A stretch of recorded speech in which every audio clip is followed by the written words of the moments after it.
اعوذ باللہ من الشیطان الرجیم، بسم اللہ الرحمن الرحیم۔ محترم ناظرین، السلام علیکم ورحمۃ اللہ۔ آج ہمارا موضوع ہے نبی کریم صلی اللہ علیہ وآلہ وسلم کی زندگی کے آخری ایام۔ حضرت صلی اللہ علیہ وآلہ وسلم پر ان 7 مشکوں کا پانی ڈالنا شروع کیا گیا، جہاں تک کہ آپ صلی اللہ علیہ وآلہ وسلم نے خود ہی فرمایا بس کافی ہے۔ زندگی کے ان آخری ایام میں حضرت صلی اللہ علیہ وآلہ وسلم فرمایا کرتے تھے، اے عائشہ، مجھے خیبر میں جو زہر دیا گیا تھا اس کی تکلیف میں اب محسوس کرتا ہوں۔ اس کا مطلب ہے کہ آخری دنوں میں اس زہر کا اثر دوبارہ زہر ہو گیا تھا، اور اس طرح حضور علیہ السلام کی رحلت درجہ شہادت کو پہنچتی ہے۔ پانی اپنے اوپر ڈلوانے کے بعد آپ صلی اللہ علیہ وآلہ وسلم حجرہ مبارک سے باہر نکلے۔ اس وقت آپ صلی اللہ علیہ وآلہ وسلم کے سر مبارک پر پٹی بندھی ہوئی تھی۔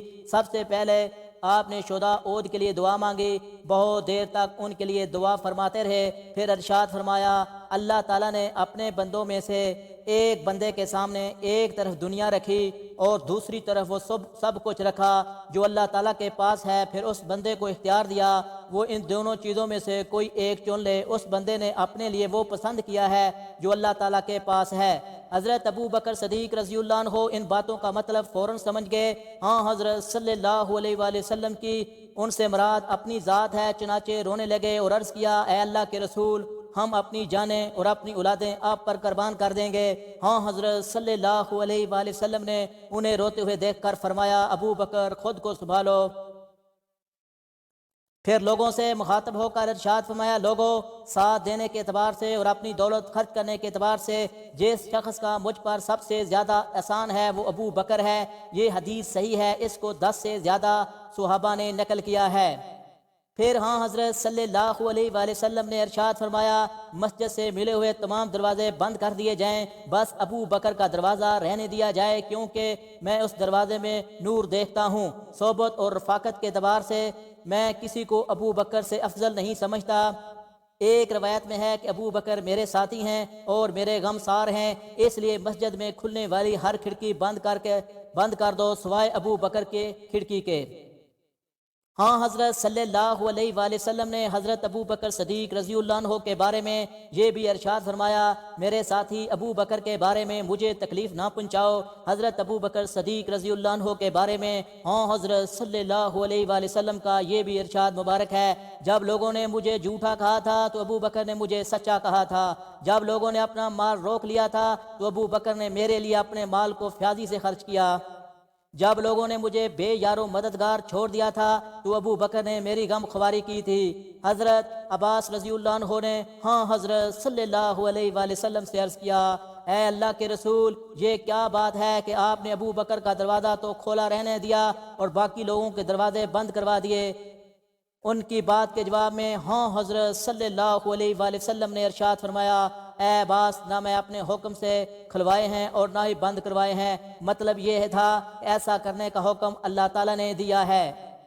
اپنے اوپر 7 مشکوں کا پانی ڈلوانے کے بعد حضرت صلی اللہ علیہ وآلہ وسلم نے فاقہ محسوس فرمایا تو مہاجرین سے ارشاد فرمایا، اے مہاجرین، انصار کے ساتھ نیک سلوک کرنا، خیر کا سلوک کرنا، کیونکہ یہ لوگ میری پناہ گاہ تھے، ان کے پاس مجھے ٹھکانہ ملا، اس لیے ان کی بھلائیوں کے بدلے ان کے ساتھ بھلائی کرنا، ان کی برائیوں سے درگزر کرنا۔ اتنا فرمانے کے بعد حضرت صلی اللہ علیہ وآلہ وسلم ممبر سے اتر آئے۔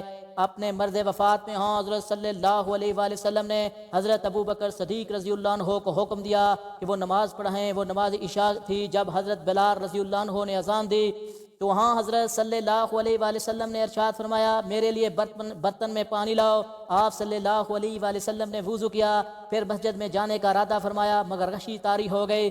کچھ دیر کے بعد فاقہ ہوا تو دریافت فرمایا کہ لوگوں نے نماز پڑھ لی ہے؟ صحابہ اکرام نے عرض کیا، لوگ آپ کا انتظار کر رہے ہیں۔ اس وقت آپ صلی اللہ علیہ وآلہ وسلم نے پھر پانی لانے کا حکم دیا، وضو کیا، پھر مسجد میں جانے کا ارادہ فرمایا، لیکن پھر غشی طاری ہو گئی۔ اس کے بعد پھر فاقہ ہوا تو پوچھا کہ لوگوں نے نماز پڑھ لی؟ صحابہ اکرام نے پھر عرض کیا، نہیں، لوگ آپ کا انتظار کر رہے ہیں۔ اب پھر آپ صلی اللہ علیہ وآلہ وسلم نے وضو کیا، نماز کا ارادہ فرمایا، لیکن غشی طاری ہو گئی۔ فاقہ ہونے پر آپ صلی اللہ علیہ وآلہ وسلم نے پھر یہی پوچھا اور آپ صلی اللہ علیہ وآلہ وسلم کو یہ بتایا گیا۔ تب ہاں حضرت صلی اللہ علیہ وآلہ وسلم نے حضرت ابو بکر صدیق رضی اللہ عنہ کو حکم بھیجا کہ وہ مسلمانوں کو نماز پڑھائیں۔ حضرت ابو بکر صدیق رضی اللہ عنہ کو جب یہ حکم ملا تو انہوں نے حضرت عمر فاروق رضی اللہ عنہ سے فرمایا، اے عمر تم نماز پڑھا دو۔ اس پر حضرت عمر رضی اللہ عنہ نے عرض کیا، آپ اس کے زیادہ حقدار ہیں۔ آخر حضرت ابو بکر صدیق رضی اللہ عنہ نے نماز پڑھائی۔ اس کے بعد ہاں حضرت صلی اللہ علیہ وآلہ وسلم کی وفات تک حضرت ابو بکر صدیق رضی اللہ عنہ ہی نماز پڑھاتے رہے۔ ہاں حضرت صلی اللہ علیہ وآلہ وسلم کی زندگی مبارک میں اس طرح حضرت ابو بکر صدیق رضی اللہ عنہ نے 17 نمازیں پڑھائیں۔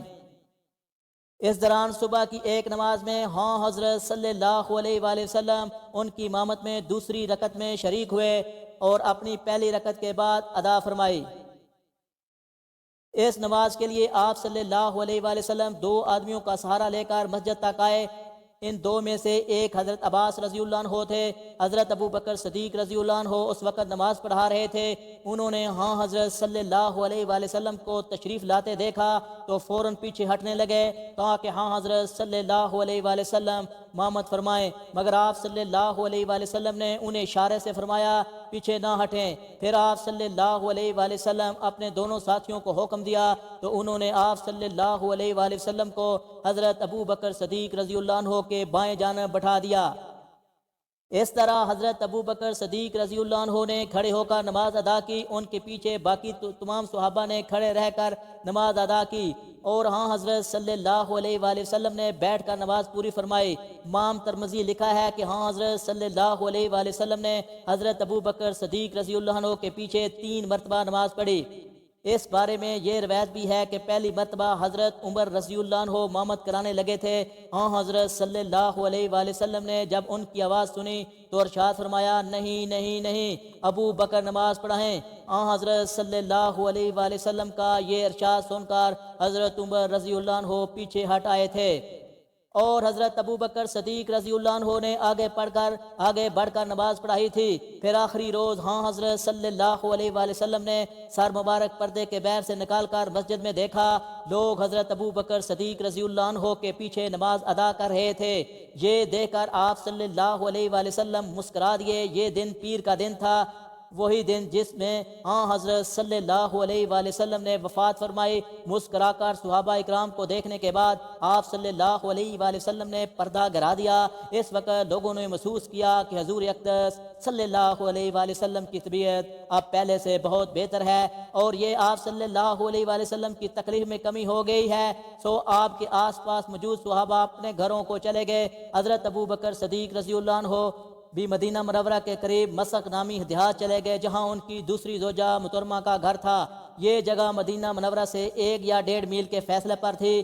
جانے سے پہلے حضرت ابو بکر صدیق رضی اللہ عنہ نے ہاں حضرت صلی اللہ علیہ وآلہ وسلم سے اجازت لی تھی اور اس کی وجہ یہ تھی کہ اس روز صبح آپ صلی اللہ علیہ وآلہ وسلم کے رخ انور پر بہت ہی باشاشت تھی، شیر انور چمک رہا تھا، لہٰذا لوگوں نے خیال کیا کہ آپ صلی اللہ علیہ وآلہ وسلم کی حالت سنبھل گئی ہے، لیکن دوپہر کے قریب آپ صلی اللہ علیہ وآلہ وسلم کا بخار تیز ہو گیا۔